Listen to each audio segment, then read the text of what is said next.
Good afternoon. Classish Caroline Hilton, Heshquak Subsishita, Swakatush Koatsa Anti. It's my Indigenomic name that means a big sister. It's a name in my family that means I come from a line of the oldest woman.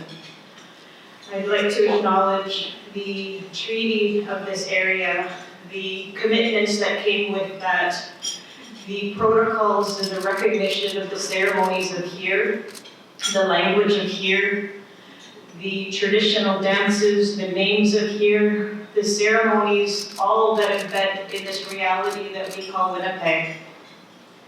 What is important in spending time with you today is this realization that Indigenomics has essentially grown from a single hashtag into an entire movement. I did my MBA, I didn't do a degree in how to manage a social movement. And I think this is really a powerful time that we live in. And it's powerful because it's a time of demonstrating leadership. It's really about being able to really define our purpose and refine it and establish how that purpose looks in action. The concept of Indigenomics emerged on social media, and it was a way to begin to describe a thread of content that demonstrated a common narrative of the growth of Indigenous business success. That was the early days of Indigenomics, and I never saw this coming. I heard that there was this thing called a hashtag, and that with it, we had the ability to converge purpose within that. So the establishment of Indigenomics as a hashtag was also that I began to see that there was also conflict in our relationships on major projects in the economic development process. And in looking and seeing and understanding what some of that conflict looked like and how it was portrayed within the media, what I began to also see was these threads of content that wasn't reflected. And that thread of content that wasn't reflected showed pieces of an Indigenous worldview, of why we make the decisions that we make, how we make those decisions.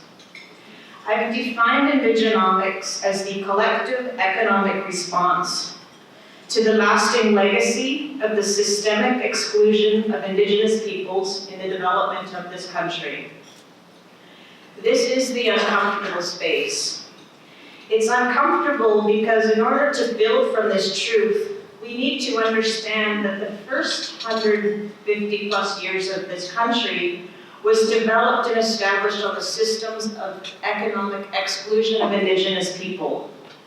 The next 150 years is really about the economic inclusion of Indigenous people.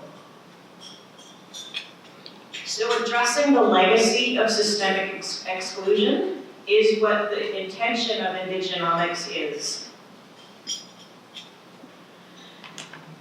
In being able to define that is the conscious claim to and the creation of space for the emerging advancement of the Indigenous economy.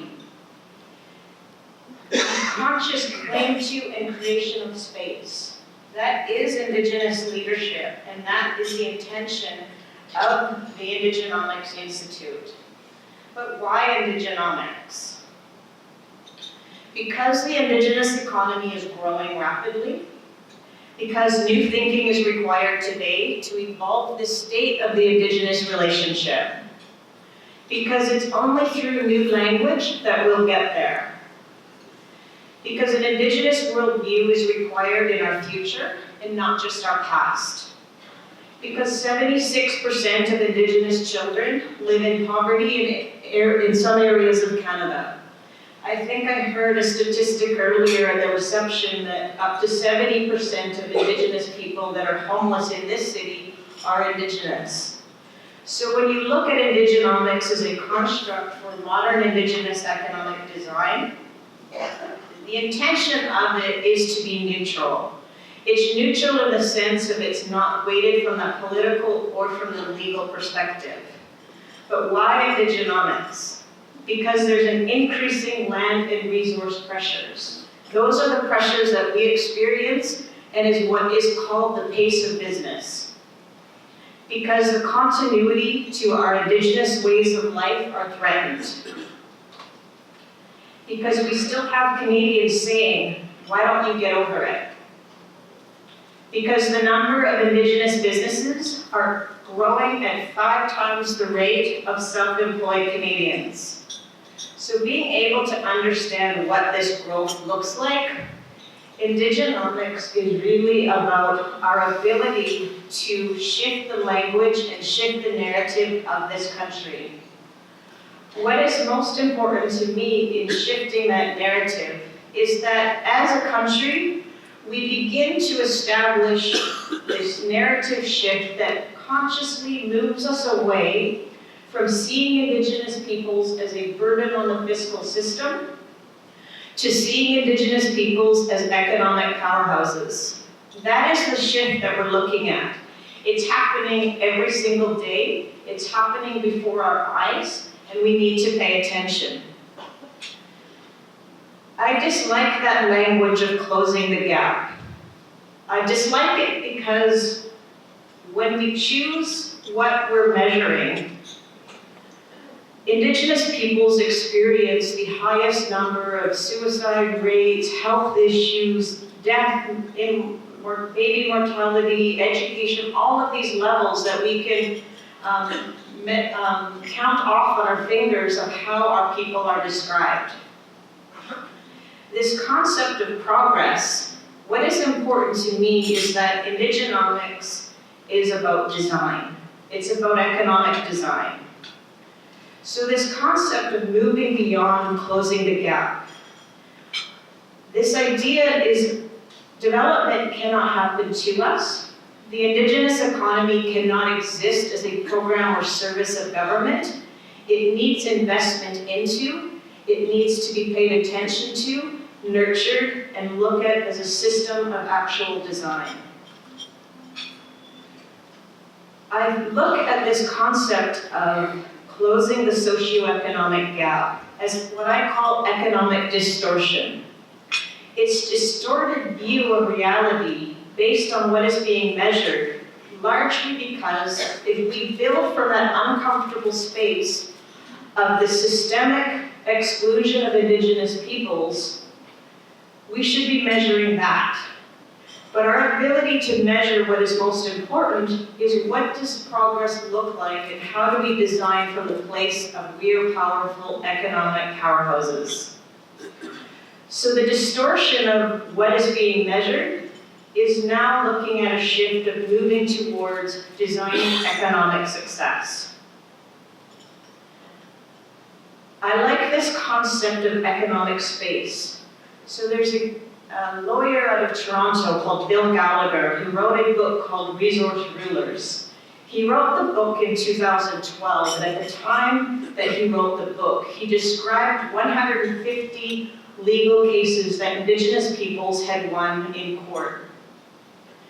In 2019, he wrote another book, and at that time, right now, the number is at 279. So that exponential growth of legal development is playing out in the market of Canada's economy, and it's establishing what is called economic space. That economic space is this new place for leadership for our application of Indigenous legal wins into economic space. It's a space for reconciliation, and it's a space to begin to be able to design from. Indigenomics is a platform for constructive, generative economic design. The intention is to ignite a collective response. If we look at this chart, the first early measurements of the Indigenous economy came from a TD economic report that described 2001, just under $12 billion. So it was the early kind of rudimentary measurement of the size of the Indigenous economy. By 2006, that was just under 19 billion. By 2001, sorry, that was opposite there, 24.3 billion. And by 2016, the measurement was estimated to be at 30 billion and actually came in at 32 billion. So this concept of the ability to bring visibility of the growth of Indigenous business and its impact is something that I particularly have watched the establishment of the leadership of here in Manitoba of being able to bring visibility to the growth of Indigenous business.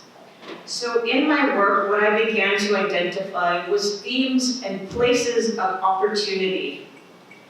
In that, what I began to see was that in this trends of what is possible, of what's happening and where Indigenous leadership is, what became important was to begin to demonstrate how is economic influence of Indigenous people shifting how we're experiencing within our cities.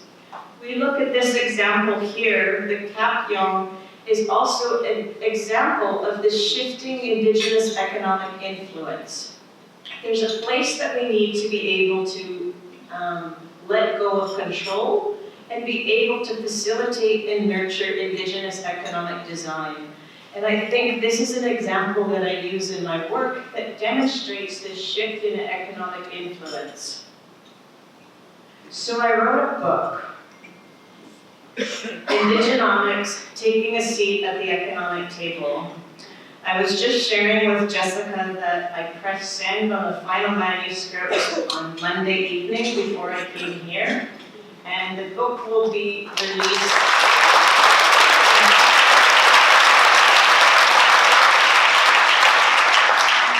The book will be released January 2020, and in this concept of Indigenomics, the idea of our people taking a seat at the economic table as an actual metaphorical construct of economic inclusion. I come from the New Charles region on Vancouver Island near Tofino. Our people took Canada to court and said, we've lost access to an economy. We no longer could get our people out in the fishing industry because our reserve was small, the regulations and the acts prevented us from actually having any access to an economy. What we won in court was the commercial right to fish. I come from this reality that the first explorers that came to our territory documented what their experience was. So they were funded by the Spanish Crown. So those documents were inserted into the courtroom as the highest level of evidence. We live in a country where this government fought and spent millions of dollars fighting against Indigenous peoples to have a right to sell fish. We won that court case, but we won it at a level of commerce. We won it at a level of the application of our economic modernity as people. Our people are still in court negotiating the space at the table for ourselves. Taking a seat at the economic table is real. It's happening. It's happening through our ability to be successful in business, and it's happening in our ability to be paying attention to what these trends are. I operate from the concept, the questions we ask today are the architecture of tomorrow. I focus on what is the power question in my work. The work that I'm focusing on is the power question. How can we collectively grow the Indigenous economy from $32 billion value in 2016 to $100 billion in 5 years? So being able to understand that power question, the construct of that, and its application. $68 billion in economic transactions to support the growth of the Indigenous economy. $68 billion in the marketplace. If we're at 32 and the ability to get to 68 billion to come to $100 billion by 2024, that is the challenge in front of this country. Indigenomics is essentially about the language of design. I speak to addressing the illusion. So how we describe the socioeconomic gap, it is an illusion. When we address the fundamental structures of Indigenous economic inclusion, that is what we need to be measuring. I speak to this concept of Indian Act economics, addressing the structure of Indian Act economics, and my core message is, Canada deserves better. There are nations that are not under the Indian Act. There are self-government, treaty, non-treaty, modern-day, hybrid versions. Every single nation of the 630 nations in this nation have somehow, over time, been negatively impacted by the Indian Act and established the foundation of Indigenous economic regression. The language of design of Indigenomics is about changing the narrative of this country.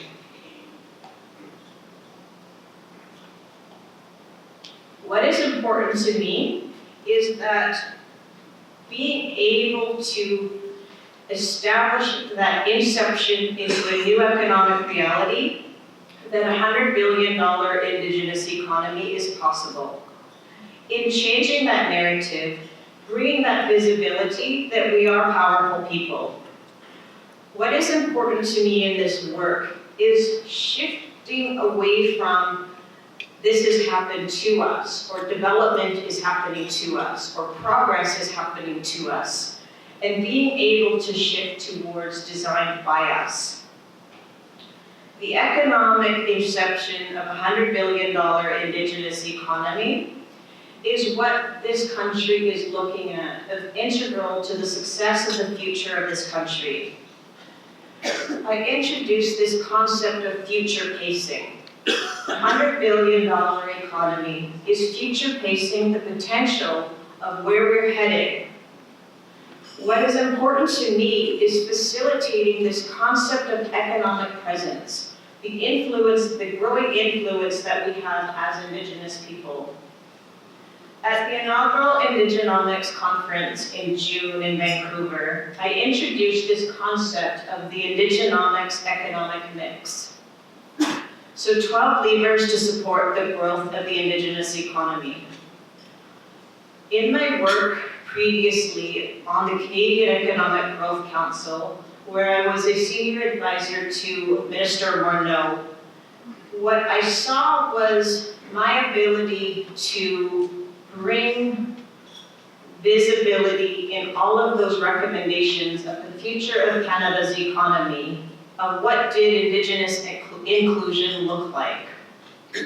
In my work on social media, what I also began to see was that there was these trends or patterns. So I've also seen in a series of Indigenous economic research reports that says we're not doing so well, there's a hole, everybody looks at the hole and says there's a hole. It's a problem. What is important to me is that we stop looking at the hole and we start actually designing. So the design aspect of Indigenomics as an economic platform asks the questions of what is constructive, generative, modern Indigenous economic design. So these 12 levers are essentially the work going forward is to understand the context of where we're at with these and to be able to facilitate places of growth in areas to be able to look at what the potential of the Indigenous economy is. So the first is leadership in Indigenous equity. The First Nations Major Project Coalition, they're based in BC but nationally focused, are looking at supporting the capacity for Indigenous communities to have equity ownership in major projects. This is becoming the new normal. The second one is infrastructure. There's reports that say if we looked at Indigenous inclusion in the north, it would add this much to the economy. But that's where the measurement stops. There is no constructive generative economic design going forward from that number. The third lever, procurement. The role of the Canadian Council for Aboriginal Business, and I encourage you to become involved in their supply chain challenge, where we're beginning to see new actions, such as the federal government beginning to look at what does the ratio between the size of the Indigenous population in Canada correlate to the size of Indigenous procurement within the federal government. That number came to $1 billion annually. $1 billion of Indigenous business going into the supply chain of this country is what we're looking at as a new normal for also to have uptake for corporations, small businesses, governments to begin to see procurement as an opportunity. Beginning to see progress as well as an economic lever is within trade. So some of the recent trade agreements had Indigenous inclusion components within them. I have never seen such an activated global affairs as what I've seen now. Then all of a sudden they're realizing that there's up and coming set of Indigenous businesses that are now becoming export ready. The fifth one, the growth of Indigenous entrepreneurship. With the rise of Indigenous entrepreneurship, I think there was a measurement back in 2016 that identified that there was about 43,000 Indigenous entrepreneurs within this country. I actually think that number is low. And what is important about understanding the size of Indigenous entrepreneurs is that the capital required to support the development of these businesses as well as the growth of these businesses need to be paid attention to. And that's directly connected to the sixth one, the capitalization of the Indigenous economy. So being able to understand the role of capital, how central that is to the success of the Indigenous economy, is the intention of this lever. The growth of Indigenous clean energy. I think I saw a number that identified it was just under 2/3 of the 600 plus nations across this country that have clean energy projects. The eighth lever, the role of social enterprise in the emerging Indigenous economy. I've separated entrepreneurship and social enterprise specifically as two different aspects of trends that are happening. The ninth one is seeing the philanthropic community engage in social and economic development agendas and paralleling those with an increase of responsibility, decision-making, and collaboration in the management of our resources and territories. The 10th one, leadership in commerce. So examples of groups like Shopify who are supporting large numbers of Indigenous entrepreneurs on these new platforms that are establishing trends and opportunities for our Indigenous businesses. And then lastly, the role of technology in the growing Indigenous economy and leadership in the investment environment. So collectively, all 12 of these are really looking at what is the opportunity here, where is the places of leadership, and in closing, what I want to be able to really bring to your attention is that the construct of growth is what needs to be paid attention to. So Indigenomics by design is essentially shifting a narrative away from negative statistics to positive statistics that actually demonstrate what is our economic strength, why is that important, and how is that economic strength fundamental to our regional, provincial, and national economic success. I always look at the ability to see these economic levers as places to begin to design from. In my work, I always close with this question: who wants to play Indigenomics?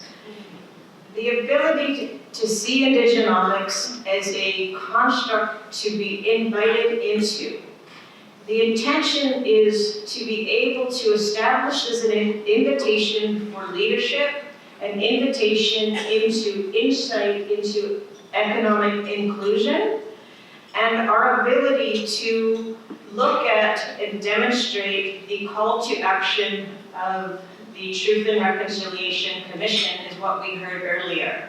Who wants to play Indigenomics? Thank you.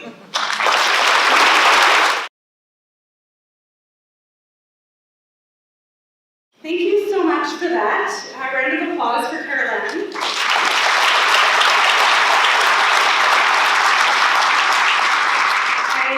I shared this with you yesterday, and I'm so thankful for the opportunity to have this conversation. I remember first seeing you on LinkedIn and shared the hashtag Indigenomics, and a couple of years ago I did a 5-minute talk that I was trying to remember the name of the group that I did it with. But I called it Indigenous Renaissance, and so it was before that time, and it was the recognition of all of the things that were happening across Canada. And so I saw what you were doing, and I was just like, holy smokes, this is it. So I'm so excited to have you here, and thank you for sharing that. So you started with a hashtag. So tell us about that. I don't know if you know your first tweet or your first LinkedIn share on it, but how did you get there? Where did that come from? So I have been told I had completely avoided social media. I was not on Facebook. I heard about this thing called Twitter, and that you could establish this kind of thread of content. So I was mildly interested, and I liked the idea that you could just establish your focus area and you didn't have to have all the information. So in establishing, I had to identify kind of what was the space that I was creating, and my areas of interest was Indigenous business, economy, and the success of our people. And I remember the first couple tweets under the hashtag Indigenomics was a conversation about how we pay attention to the content that we're seeing. And honest to goodness, I never saw the establishment of a word into a hashtag, into an entire movement. Mm-hmm. I didn't see that coming. Right on, no, we're excited that you did that. And I love it, it's the creation of space, the creation of culminating the conversation. So that's really exciting. So what do we do with the 12 levers? So you shared what they are, and we're familiar with what all of them mean, but what do we do with them? The concept of the economic mix is really there to be able to shift away from the narrative of problem to shift that into opportunity. So looking at, I have a lot of respect for Shannon Talabin, the CEO of the National Aboriginal Capital Association, who is telling the story and bringing into visibility specific numbers of the undercapitalization of the Indigenous economy. I was just looking at that the other day, and I think that the numbers that were demonstrated was 70 million was way back in the 90s, was the amount of capital deployed within the Aboriginal Business Program. That went down to 25 million under the Harper government and has stayed there. So there's a clear demonstration of Our Aboriginal financial institutions networks are undercapitalized, but our Indigenous businesses are still growing. That's a critical intersection to begin to understand as an opportunity. What is important to me in this is to convene leadership. So the capitalization of the Indigenous economy is meaning new conversations. Another piece that I draw on as an example is the Indigenous Works report that outlined 85% of Canadian businesses, either SMEs or corporations, do not engage with Indigenous people in any way, shape, or form. And I think that was a 2018 report. So I think that also that ability to see that now as an opportunity to look at procurement, to be able to look at actual engagement of Indigenous businesses, that is now becoming more visible, and the space created is really about the leadership for why I've established these as leaders. That was a long answer. Yeah, no, that's perfect. So we're hearing this. We're hearing about this economic space, the creation of the space, and all of these leaders here today want to know what can they do as individuals.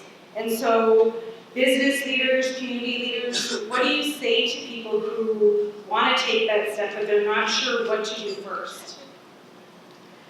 I think it's demonstrated leadership. It's leadership in your conversations. It's leadership within the companies. It's looking at pathways such as the supply chain challenge. It's looking at the space for bringing businesses together, like the business mixer this morning, I think is an amazing example.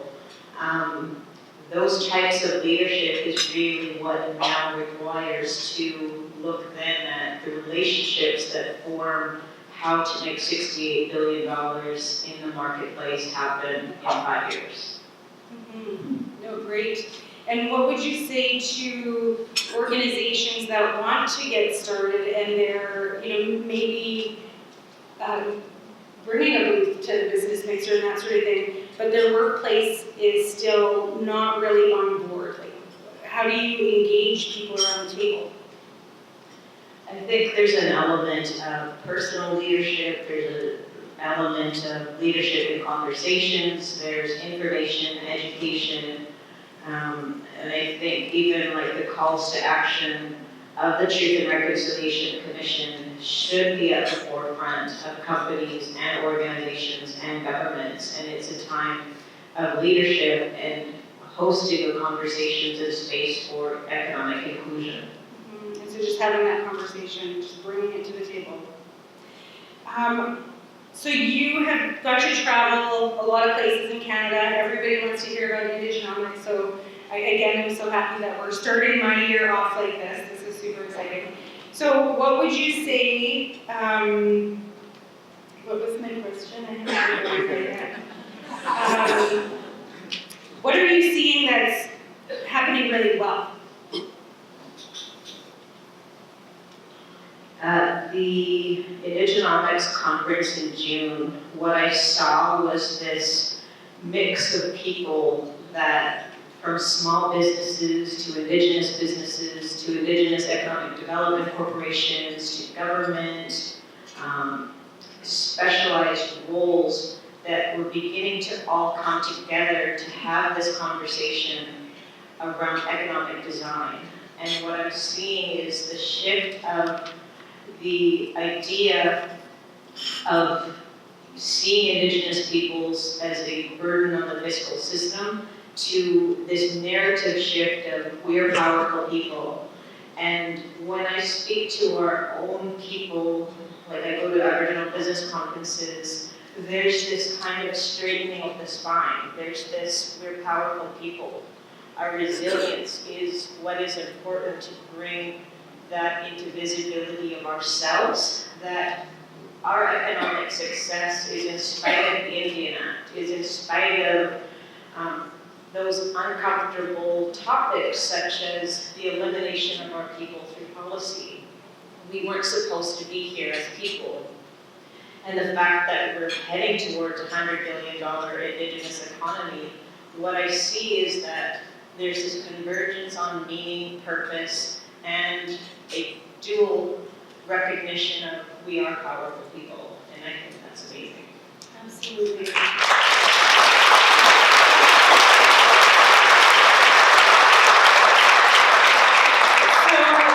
one last question, because we want to respect everyone's time, is can you tell us a little bit about what does this mean to you personally?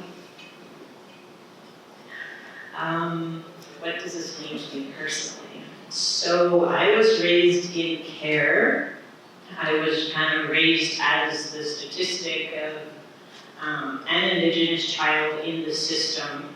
When I came home to my community, I was about 16, and what I saw and what I continue to see is economic displacement.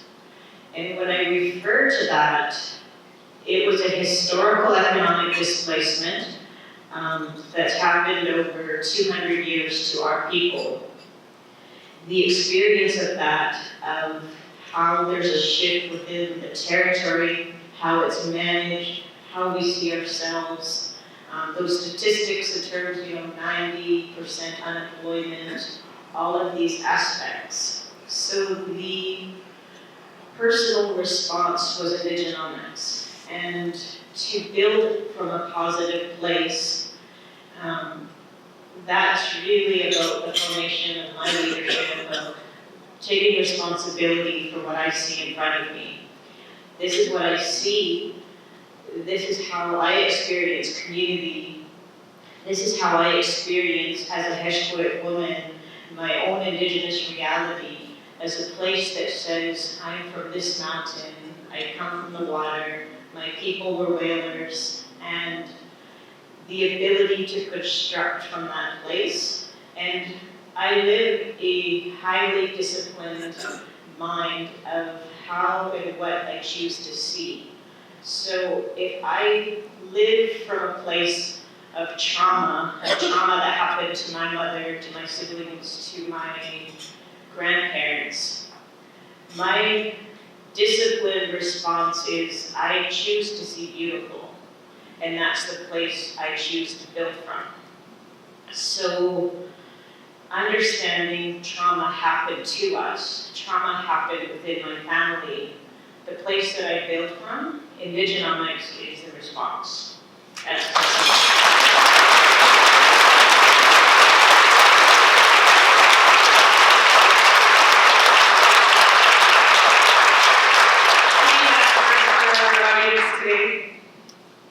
I would like another round because I managed to not cough while I was up there.